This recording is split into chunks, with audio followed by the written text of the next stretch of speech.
মধ্য-পশ্চিম বঙ্গোপসাগর এবং তৎসংলগ্ন উত্তর-পশ্চিম বঙ্গোপসাগর এলাকায় একটা লঘুচাপ বিরাজ করছিল। গরম কমবে কখন জানালো আবহাওয়া অধিদপ্তর।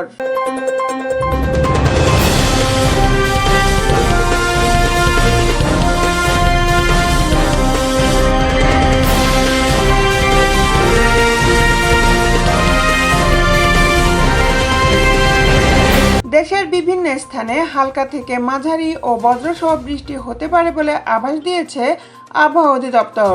একই সঙ্গে 1 থেকে 3 ডিগ্রি সেলসিয়াস পর্যন্ত তাপমাত্রা কমতে পারে।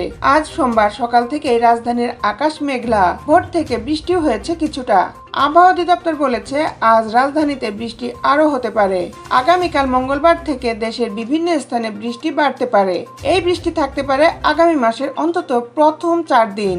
আবহাওয়া অধিদপ্তরের আবহাওয়াবিদ মোহাম্মদ হাফিজুর রহমান আজ এক প্রতিবেদনে বলেন, আজ ঢাকা সহ দেশের বিভিন্ন স্থানে বৃষ্টি হতে পারে, তবে আগামীকাল থেকে বৃষ্টি আরও বাড়তে পারে।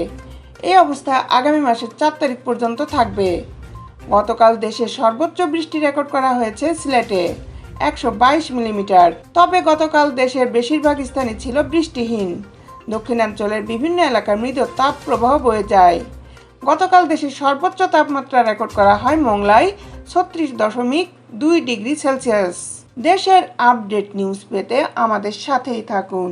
Justice TV, Dhaka.